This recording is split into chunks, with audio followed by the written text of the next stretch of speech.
जीवन की दिव्यता और भव्यता को जानने के लिए आए हुए जिज्ञासु।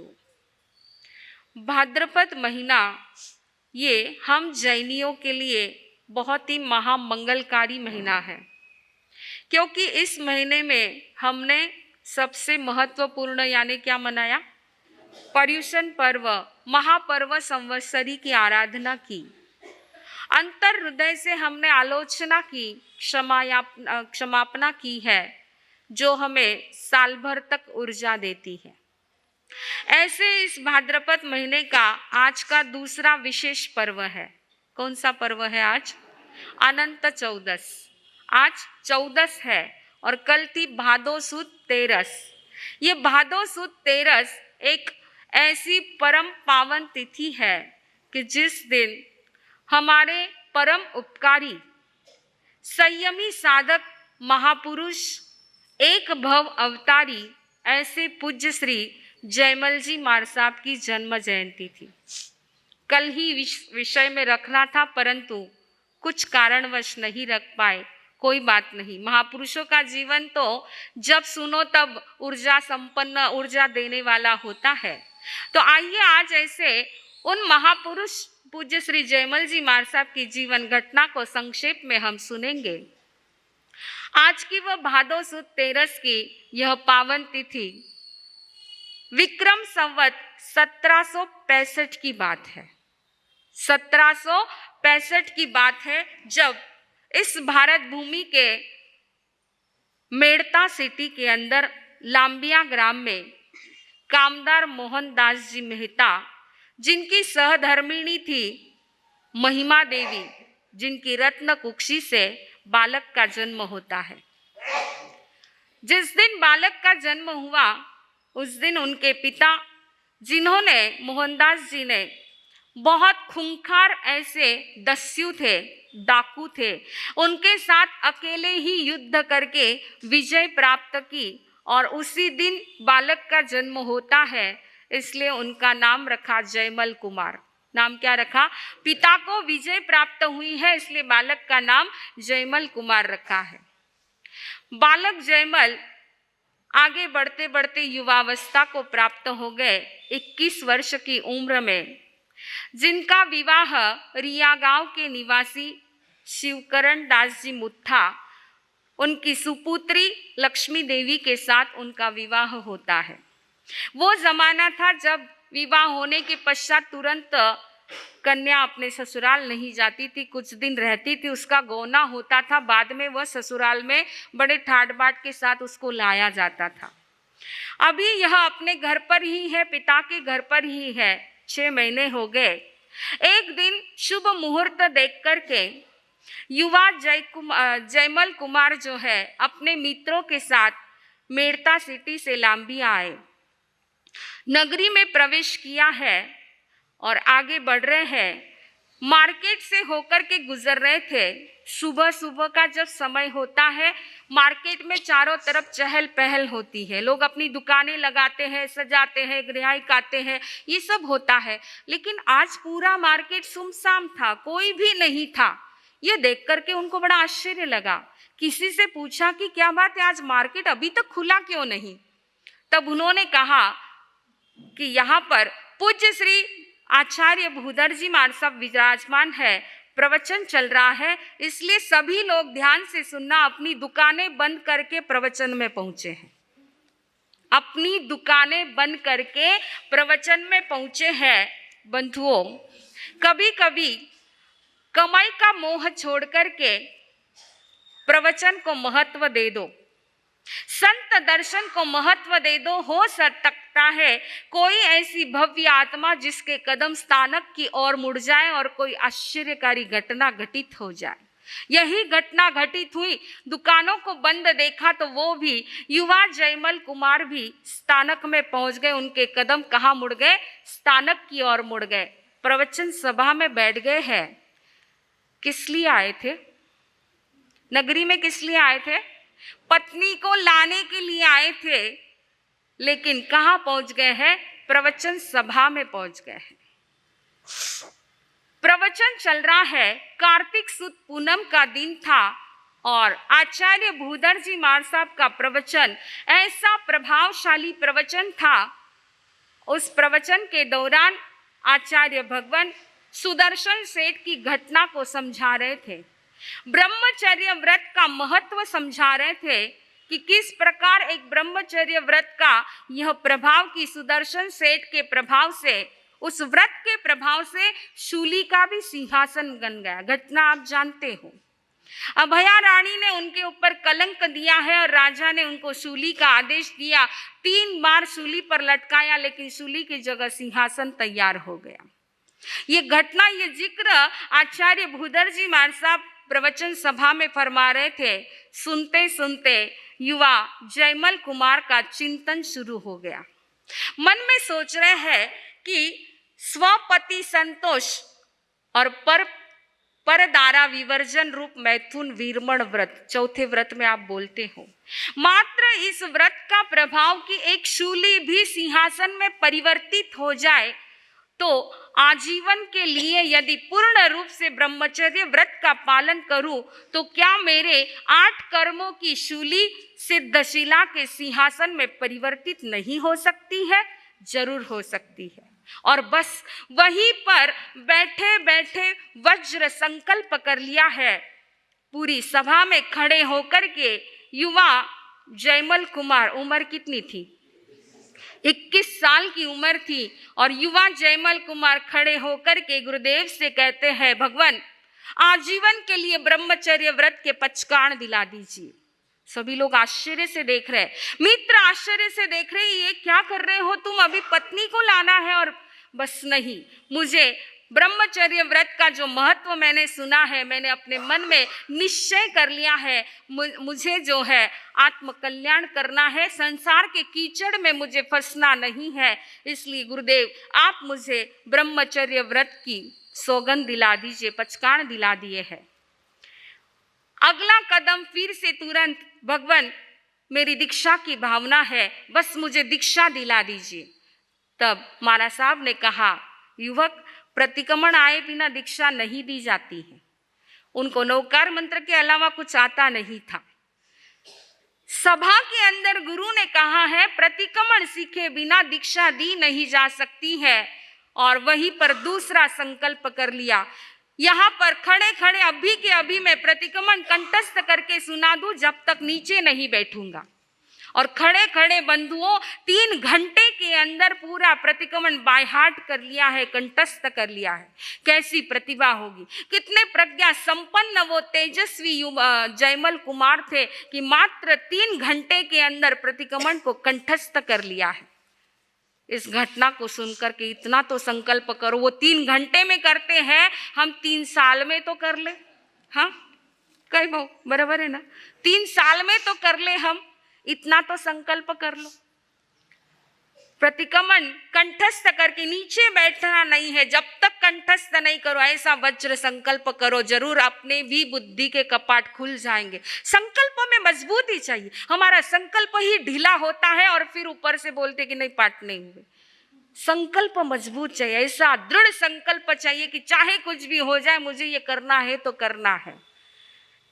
इस मजबूत संकल्प के साथ उन्होंने गुरुदेव से कहा, गुरुदेव अब तो दीक्षा दिला दीजिए। प्रतिक्रमण कर लिया है। गुरु ने कहा, युवक माता पिता की आज्ञा के बिना दीक्षा दी नहीं जाती है। क्या देर थी, ऐसी घटना घटित होते हुए तुरंत मैसेज नहीं पहुंच जाए, ये तो संभव ही नहीं है, जनता है ना। ऐसी कुछ विशेष घटना घट जाए और कानों कान खबर नहीं पहुंचे, ये तो संभव ही नहीं है। माता पिता पत्नी सब पहुंच गए, ससुराल वाले सब पहुंच गए हैं। पत्नी ने सभा के अंदर आई है और पत्नी कहती कि ये क्या कर रहे हैं आप, इस प्रकार मुझे धोखा मत दीजिए, अगर आपको दीक्षा लेनी थी तो मेरे साथ शादी क्यों की। तब जयमल कुमार ने पत्नी को समझाया, यदि तुम्हारा सही में सच्चा प्रेम है पति के प्रति तो जैसे नेम के पीछे राजुल चली गई वैसे तुम भी आ सकती हो। आखिर जब देखा कि अब ये अपने निर्णय पर अटल है, अब इनको कोई अपने निर्णय से डिगा नहीं सकता है, तब उनको आज्ञा दी गई है, दीक्षा होती है। वहीं पर उसी स्थानक सभा के अंदर, प्रवचन सभा के अंदर उनकी दीक्षा होती है और दीक्षा लेते ही तीसरा वज्र संकल्प था, गुरुदेव आजीवन के लिए एकांतर पारणा करने की अनुज्ञा चाहता हूँ। तपस्या के लिए कैसा यह पुरुषार्थ उनका रहा है, कैसा संकल्प रहा है, और आजीवन तक एकांतर उपवास पारणा की यह आराधना उन्होंने की है। कितनी उनका तपस्या का वर्णन बहुत बड़ा, उनकी जीवन गाथा को सुने तो शायद कितने दिन लग जाएंगे। संक्षेप में कुछ विशेष घटनाओं को आपके सामने रखूंगी कि एक संकल्प का महत्व क्या होता है। मन की मजबूती होती है, मन की दृढ़ता होती है और गुरु की कृपा हो जाती है। पिछले जन्मों के संस्कार भी काम करते हैं। उन्होंने 16 वर्ष तक निरंतर लगातार एकांतर तप की आराधना की, 10 वर्ष तक बेले बेले पारने की आराधना की, 2 वर्ष तक तेले तेले पारने की आराधना की, 3 वर्ष तक पचोले पचोले पारने की आराधना की, यानी 5 उपवास पारना ऐसा वर्षी तप किया है। ऐसे 3 वर्ष तक ये किए हैं। आगे चल करके 20 मास खमण किए हैं, 40 अठाइया की है, एक 6 मासी तप, एक चौमासी तप किया है। कितनी तपस्या, पढ़ते हैं तो पसीना छूट जाता है। युवा अवस्था है, बिल्कुल युवा अवस्था है, और ऐसी अवस्था में ऐसी कठोर तपस्याएं जिन्होंने की है। मात्र तपस्या नहीं, इतना करके रुक नहीं गए, परंतु आगे चल करके ज्ञान और ध्यान की भी साधना जबरदस्त रही है। क्या पुरुषार्थ, क्या बुद्धि, उनकी प्रखर तेज ऐसी बुद्धि थी। मात्र 3 साल में, ध्यान से सुनना, मात्र 3 साल में 32 आगमों को कंठस्थ कर लिया है। मात्र 3 साल में 32 आगमों को कंठस्थ कर लिया है। 700 गाथा का 10वें कालिक 3 घंटे में याद कर लिया था। धन्य है ऐसी प्रज्ञा और प्रतिभा के धनी पूज्य जयमल जी महाराज साहब। वो एक जमाना था कि जब यतियों का बोलबाला था। यति यानी कौन होते थे? पहले जैन साधु ही थे, परंतु धीरे धीरे तंत्र मंत्र के चक्कर में फंस गए, लोगों को प्रभावित करने लग गए, चमत्कार बताने लग गए, साधु के आचार और विचार को भूल गए थे।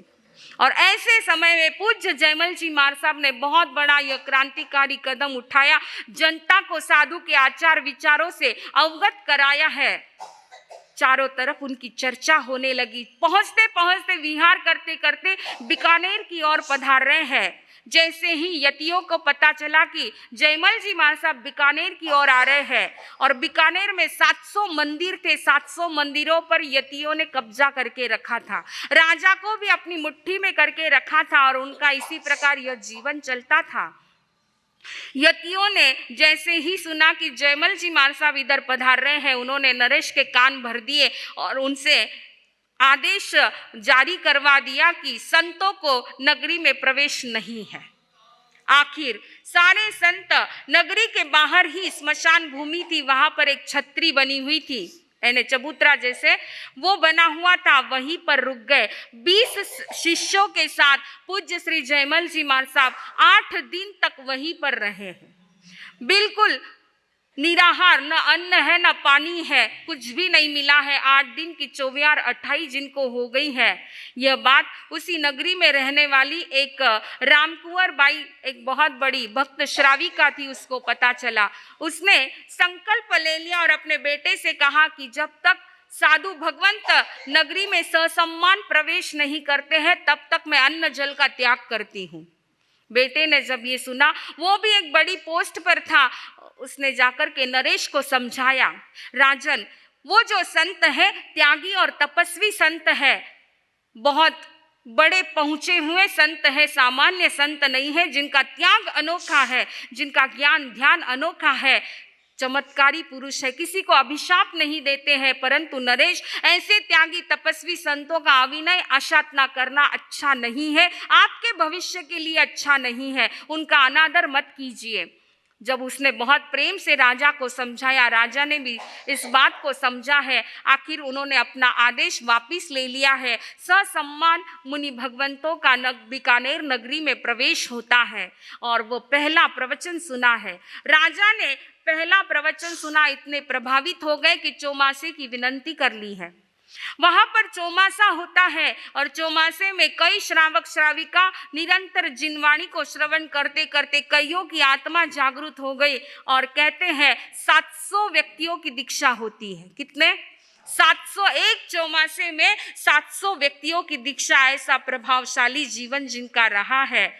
ऐसे पूज्य श्री जयमल जी महाराज साहब, कई घटनाएं हैं जिनके जीवन के बारे में, जिन्होंने अपने गुरु के वियोग के पश्चात संकल्प ले लिया, जिंदगी में कभी आड़ा आसन नहीं करूंगा, पूरी जिंदगी में कभी आड़ा आसन नहीं करूंगा, लेट के कभी सोए नहीं है, कभी बैठे बैठे थोड़ी नींद आ गई होगी तो अलग बात है, बाकी सोए नहीं है, लेटे नहीं है। बंधुओं, सामान्य चीज नहीं है यह, सामान्य चीज नहीं। 51 वर्ष तक आड़ा आसन जिन्होंने नहीं किया है, ऐसे पूज्य श्री जयमल जी महाराज साहब, जिनके जीवन में बहुत ऐसी आदर्श बोधप्रद घटनाएं जिनके जीवन की है। अभी इतना समय भी नहीं, क्योंकि आगे और 2 विषय को हमको समझना है। तो ऐसे जयमल जी महाराज साहब अंतिम समय में 1 महीने का सल्लेखना संथारा जिन्होंने लिया है, उस समय उनके पास में 20 संत और 250 साध्वियां वहां पर उपस्थित थी। गुरुदेव का संथारा चल रहा है। एक दिन रात का समय, नजदीक में 10-12 संत कुछ थे, स्वाध्याय सुना रहे थे। रात के 12 बजे अचानक पूरे वहां पर हॉल के अंदर जो है एक दिव्य प्रकाश, पूरा प्रकाश फैल चुका है। सभी संतों ने देखा, आश्चर्यकारी यह घटना को देखा तो 2 दिव्य देव वहां पर उपस्थित है। पूज्य श्री रघुनाथ जी महाराज साहब वहां पर थे, रायचंद जी महाराज साहब वहां पर थे और उन्होंने उन दिव्य देवताओं को पूछा कि आप कौन हैं, देवानुप्रिया आप कौन हो। तब उन्होंने अपना पूर्व जीवन का परिचय देते हुए कहा कि हम संत उदय और केशव है। उदय केशव का नाम सुनते ही पूज्य रायचंद जी महाराज साहब को घटना याद आ गई कि कुछ वर्ष पहले भोपाल के 2 युवक उदय और केशव थे, जिन्होंने पूज्यवर के मुखारविंद से दीक्षा ली थी। दीक्षा लेने के पश्चात ग्रामानुग्राम विचरण करते करते एक जगह जो है बहुत बड़ी पत्थर की शिला थी, उस शिला को देख करके उनको मन हो गया कि गुरुदेव यहाँ पर कुछ देर बैठा जाए, विश्राम किया जाए। वहां पर बैठे हैं और बैठते ही पता नहीं उस शिला का क्या प्रभाव था, उन दोनों ने कहा गुरुदेव हम यहाँ संथारा करना चाहते हैं। देखिए, विहार करते करते आ रहे थे और कह दिया कि हमको संथारा करना है। गुरु ने भी उनको आज्ञा दे दी है, संथारा के पचकान करवाए हैं, सहयोग दिया है और संथारा पूर्ण करके वो पहले देवलोक में देव के रूप में उनका जन्म होता है। गुरु के उपकारों को वंदन नमन करने के लिए वो दोनों देवता जो है दर्शन करने के लिए आए थे। तब पूज्य रायचंद जी महाराज साहब ने उनको पूछ लिया, हे देवता, गुरुदेव का संथारा पूर्ण होने के पश्चात गुरुदेव कहाँ जन्म लेंगे, किस प्रकार होगा, आगे का भविष्य क्या है, पूछा है। उनका खुद का उपयोग नहीं लगा तो वो महाविद्य क्षेत्र में तीर्थंकर भगवान के सेवा में पहुंच करके वहां से समाधान लेकर के आते हैं और यहाँ आकर के भविष्य बताते हुए कहते हैं कि गुरुदेव यहाँ से संथारा पूर्ण करके पहले देवलोक में उत्पन्न होंगे और वहां की आयु पूर्ण करके महाविद्य क्षेत्र की पुष्कलावती नगरी में जन्म लेकर दीक्षा लेकर उसी भव में मोक्ष को प्राप्त करेंगे। ऐसे एक भव अवतारी हमारे पूज्य श्री जयमल जी महाराज साहब रहे हैं, जिन्होंने ऐसी अपने जीवन में कम समय में इतनी कठोर साधना, ज्ञान, ध्यान, तप और जप की ये साधना की है। मात्र इतनी साधना करके रुके नहीं, जनता के लिए बहुत कल्याण की बातें उन्होंने की हैं। उनके प्रभाव से कई ऐसे भूत प्रेत, जादू टोना सारे दूर भाग जाते थे। कई राजा लोग उनके एक प्रवचन से प्रभावित होकर के धर्म में जुड़ जाते थे। ऐसी कई घटनाएं हैं और सबसे उनकी विशेष रचना रही है बड़ी साधु वंदना। 111 गाथा की यह बड़ी साधु वंदना, इसकी रचना उन्होंने की है, कैसे की है, जिसके अंदर 18 आगमों का वर्णन है। इस बड़ी साधु वंदना के अंदर 18 आगमों का वर्णन है और एक एक गाथा के पीछे एक एक तेले की आराधना रही है। एक एक गाथा जब उन्होंने रचना की है, एक एक तेला उसके साथ किया है, और उनका यह संयम, तप और इस निर्मल चारित्र का प्रभाव, यह बड़ी साधु वंदना आज इतनी प्रभावशाली, इतनी शक्ति संपन्न है। इसके कई किस्से हमने सुने हैं, देखे हैं और अनुभव किए हैं। पूज्यवर बड़े मार साहब इस विषय में बहुत अच्छी बातें फरमाते थे। एक बार एक दिल्ली हाई कोर्ट के जज पूज्य गुरुदेव आचार्य भगवान आनंद ऋषि जी मार साहब के सेवा में अहमदनगर पहुंचे और कहा, गुरुदेव मंगल पाठ सुना दीजिए, विदेश जाना चाहता हूं। गुरुदेव ने पूछा, इस उम्र में विदेश में कुछ विशेष प्रयोजन है? तब उस जज ने कहा, गुरुदेव बड़ी साधु वंदना का प्रचार प्रसार करने के लिए विदेश जा रहा हूं। गुरुदेव का आश्चर्य लगा। गुरुदेव ने पूछा, ऐसा आपको क्या अनुभव आया बड़ी साधु वंदना का? तब उस हाईकोर्ट के जज ने कहा, रिटायर्ड जज थे, उन्होंने कहा, गुरुदेव यह इतना प्रभावशाली यह बड़ी साधु वंदना है, पंजाब के अंदर, दिल्ली के अंदर जहां निरंतर आतंकवादियों का उपद्रव चलता रहता है, और मेरा यह अनुभव है कि जो भी व्यक्ति बड़ी साधु वंदना का पाठ करके घर से बाहर निकलता है, आतंकवादी उसकी तरफ देखता भी नहीं है। ये अनुभव है। और इसके साथ बताया कि एक्सीडेंटली मौत किसी की होती नहीं है अगर घर से बड़ी साधु वंदना का पाठ करके बाहर निकलते हैं तो। ऐसी बहुत सी बातें उन्होंने बताई है। विशेष रूप से हमारे पूज्यवर को और हमारे पूरे ग्रुप को वैसे भी बड़ी साधु वंदना के प्रति बहुत आस्था है कि हम लोग भी विहार में प्रतिदिन बड़ी साधु वंदना की प्रार्थना किए बिना विहार हमारा होता नहीं है। तो ऐसी बड़ी साधु वंदना के लिए बताया है कि जब भी कोई भी किसी प्रकार का संकट हो, चाहे शारीरिक संकट हो, चाहे आर्थिक हो, चाहे पारिवारिक हो या बाह्य कोई संकट हो, उस समय उत्तर दिशा में मुंह करके 3 बार एक साथ एक ही बैठक में 3 बार बड़ी साधु वंदना की आराधना करो। आपको तुरंत इसका नई प्रभाव मिला तो बोलना। इतनी यह चमत्कारी ऐसी बड़ी साधु वंदना है। हमारे पूज्य आत्मार्थी गुरुदेव थे मोहन ऋषि जी मार साहब, प्रतिदिन बड़ी साधु वंदना का पाठ करते, प्रत्येक गाथा के बाद में एक एक वंदन करते थे। ऐसी यह बड़ी साधु वंदना की बहुत सी घटनाएं हैं।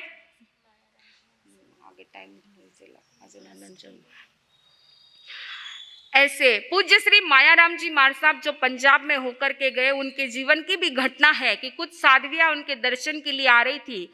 विहार करते करते एक पेड़ के नीचे एक साध्वी को लघु शंका की हो गया और उन्होंने जो है उठने लगे तो वहां से उठ ही नहीं पा रहे थे, निचेष्ट होकर के गिर पड़े हैं। काफी देर के बाद संत को पता चला कि साध्वियां आने वाली थी, अभी तक नहीं पहुंची है। तो किसी व्यक्ति ने आकर के कहा कि इस प्रकार की घटना हो गई है। पूज्य मायाराम जी मार साहब वहां पर पहुंचते हैं, उन साध्वियों को कहा कि आप वहीं पर बैठे रहिए, मैं अभी आता हूं। मायाराम जी मार साहब वहां आए और साध्वी जी जो निचेष्ट पड़ी हुई थी, छोटी उम्र वाली साध्वी थी, उनसे पूछा कि कौन है, कौन है? तब वह उर्दू भाषा में बोलने लगी। साध्वी उर्दू भाषा में बोलने लगी कि मेरा यहाँ स्थान है, इसने गलत गंदा काम यहाँ कर दिया है, मैं इसको नहीं छोड़ूंगा, मैं इसको नहीं छोड़ूंगा। एक पीर था, उस पेड़ के ऊपर उस पीर का स्थान था और उसने कहा कि मैं इसको नहीं छोड़ूंगा। तब मायाराम जी मार साहब ने उसको समझाया कि हमारे साधु संत जो भी काम करते हैं, परटते हैं, कुछ भी करते तो शक्रेंद्र महाराज की आज्ञा लेकर के परटते हैं, और यहाँ कुछ दूसरा है नहीं तो कैसे पता चले कि तुम्हारा यहाँ स्थान है। अगर कुछ बना हुआ रहता तो समझता कि कुछ है, जब कुछ भी नहीं है, पेड़ के नीचे कुछ भी नहीं है और उन्होंने वैसे भी शक्रेंद्र महाराज की आज्ञा ली है तो तुम्हारा कोई अधिकार नहीं है। तब वो कहता कर चाहे कुछ भी हो बाबा, मैं तो इसको छोड़ूंगा नहीं। आखिर मायाराम जी, घटना लंबी चौड़ी है, मायाराम जी मार साहब ने उसको बड़ी साधु वंदना सुनाई है और बड़ी साधु वंदना सुनाने के बाद एक बार उसको सुनाया और वो शांत हो गया, वो पीर भी शांत हो गया और मार साहब ने उसको समझाया है कि अब तो तुम शांत हो जाओ, इस प्रकार किसी के ऊपर आक्रमण नहीं किया जाता है। तब उसने कहा ठीक है बाबा, मैं इनको छोड़ दूंगा, लेकिन अभी जो भजन आपने आपने सुनाया है लंबा चौड़ा भजन, वो मेरे को 2 बार और सुनाओ, फिर छोड़ूंगा। आखिर 3 बार उनको वो बड़ी साधु वंदना सुनाई। उस पीर को बहुत अच्छी लगी, उसको समझाया और फिर वो जाने लगा। तब मायाराम जी महाराज साहब ने उसको पचकाड़ दिए कि इसके आगे से किसी भी साधु संतों को इस प्रकार तकलीफ मत देना, तेरा भविष्य बिगड़ जाएगा। साधु संतों को तकलीफ देना यानी तेरे अशुभ कर्मों का बंद होता है, इसलिए तू अभी भी संभल जा। तो ऐसी बहुत सी घटनाएं हैं बड़ी साधु वंदना के, बहुत चमत्कार। आज भी इस धरती पर भी हमारे साथ भी कई ऐसे चमत्कार हुए हैं। बस आस्था और श्रद्धा के साथ इसकी आराधना करे, जाप करे। प्रतिदिन एक बड़ी साधु वंदना का पाठ तो अपने घर में होना ही चाहिए। कोई भी करो, घर के कोई भी सदस्य करो, लेकिन घर के अंदर बड़ी साधु वंदना का पाठ होना ही चाहिए। तो ऐसे पूज्य श्री जयमल जी महाराज साहब की यह जीवन घटना की, जिन्होंने सारे इस समाज के ऊपर बहुत अनंत अनंत उपकार किए हैं। आज आइए दूसरा हमारा पर्व है अनंत चौदस। अनंत चौदस यह पर्व जुड़ा है हमारे अनंत आत्म लक्ष्मी के प्रदाता ऐसे 14वें तीर्थंकर भगवान अनंतनाथ से यह जुड़ा हुआ पर्व है। और कहते हैं कि इस पर्व की आराधना जो भी करते हैं लोग अनंत ओम ह्रीम श्रीम अनंत नाथाय नमः की 14 माला फेरते हैं और एक कच्चे सूत का धागा लेकर के उसमें एक एक गठान लगाते हैं। 14 माला फेर करके 14 गठाने जिसमें लगा करके वो धागा अपने हाथ में बांध लेते हैं और प्रार्थना करते हैं कि बस हमारी भी कर्मों की गांठें ऐसी खुल जाए और अनंत आत्म लक्ष्मी को हम प्राप्त करें। ऐसी एक मंगल भावना इस पर्व के पीछे है। और इससे भी महत्वपूर्ण बात है कि आज के दिन अनंत आत्माओं ने मोक्ष को प्राप्त किया हुआ है। ऐसे अनंतनाथ भगवान की यह आराधना करने का आज का दिवस है। और इससे भी इसके साथ और भी घटनाएं जुड़ी है कि 5 पांडवों ने भी जब कृष्ण से पूछा कि हमारे जीवन में इतने उतार चढ़ाव, इतने दुख आए तो कैसे आए, तो कृष्ण ने बताया कि कर्मों का फल है, लेकिन अनंत चतुर्दशी का यह व्रत तुम करो तो निश्चित रूप से तुम्हें कर्मों से मुक्ति मिल सकती है। और पांडवों ने भी अनंत चौदस का यह उपवास करके यह आराधना की है। आज भी यह प्रथा चल रही है। सौभाग्यवती बहनें जो है अनंत चौदस का उपवास करती हैं और पारणा होता है। किसके यहाँ होता है? 4 पीढ़ी वालों के यहाँ यह पारणा होता है। उनको भेंट वस्तु दी जाती, तिलक किया जाता है, जो भी आपकी परंपरा है। लेकिन इसके पीछे उद्देश्य यही है कि जैसा यह परिवार समृद्ध है वैसे भी हम भी आत्मलक्ष्मी से समृद्ध बने, सुख शांति और आनंद से जीवन जिए और अपने लक्ष्य को प्राप्त करें। ऐसी भावना इस पर्व के पीछे है। तीसरी बात, आज गणेश विसर्जन है। आज गणपति बाप्पा मोरियान पुढच्या वर्षी लवकर या, है ना। पूरी रात भर चलता रहा, इधर पूरी रात भर धूम धड़ाका चलता रहा। अरे गणपति बाप्पा को लाया भी, 10 दिन बैठाया, पूजा कर ली, जोर शोर से नाचे गाए, प्रसाद बांटा, सब कुछ किया और अभी छोड़ के भी आ गए। बहुत होशियार लोग हैं आप, है ना, बहुत होशियार है। साल भर रखेंगे तो रोज रोज पूजा करनी पड़ेगी, इसलिए बाप्पा को विसर्जित कर दिया। लेकिन आइए, गणपति का मात्र शरीर का भी बहुत बड़ा संदेश है। गणपति उनके शरीर से हमको बहुत बड़ा संदेश देते हैं। गणपति की आंखें छोटी हैं, शरीर बड़ा है, आंखें छोटी है। छोटी आंखें कहती है कि सूक्ष्म गुणों को भी देखने का प्रयास करो, सूक्ष्म गुणों को भी देखने का प्रयास करो। कान बड़े हैं तो बड़े कान संदेश देते हैं। सूप के जैसे कान है तो सार वस्तु को ग्रहण करो, असार को छोड़ दो। पेट बड़ा है तो बड़ा पेट संदेश देता है कि सागरवर गंभीरा बनो, दूसरों की गलतियों को पचाने की क्षमता रखो। खुद की गलती पचा लेता है परंतु दूसरों की गलती व्यक्ति पचाता नहीं, और उसको जब तक टोला नहीं मारे जब तक संतोष नहीं, भीतर में उतल पुतल हो जाती है। तो ये गणपति का बड़ा पेट यही संदेश दे रहा है कि पेट बड़ा रखो, यानी दूसरों की गलतियों को भी अपने भीतर में पचाने की पात्रता निर्माण करो। और सबसे बड़ी बात, गणेश जी का वाहन क्या है? चूहा, उंदीर, है ना। अरे इतने बड़े गणपति और इतना सा वाहन, चूहा क्यों, हाथी जैसा भी तो वाहन पकड़ सकते थे।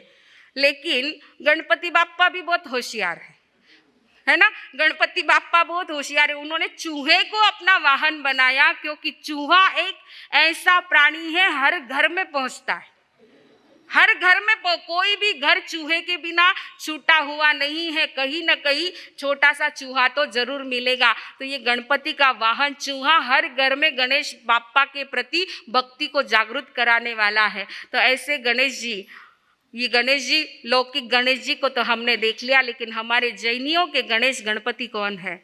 गणधर गौतम स्वामी, ये हमारे गणपति हैं, हमारे गणेश जी हैं। जैसे हर मंगल कार्य में गणेश की स्थापना होती है, ऐसे गणधर अनंत लब्धि के निधान, जिनका पूरा शरीर लब्धि संपन्न था, ऐसे गणधर गौतम स्वामी को हम अपने गणपति मानते हैं, आद्य हमारे गुरु मानते हैं। हर कार्य में गणधर गौतम स्वामी का आप स्मरण करो। अनंत लब्धि निधानाय श्री गणधर गौतम स्वामी ने नमो नमः। प्रतिदिन इसका स्मरण आप करें, निश्चित रूप से हर तरह से हम समृद्ध बन सकते हैं। तो बस यह आज के तीनों पर्व का संक्षेप में आपके सामने रखा है। पूज्य श्री जयमल जी महाराज साहब की जीवन घटना को सुना, एक वज्र संकल्प अपने जीवन में कैसा काम करता है इसको आपने सुना।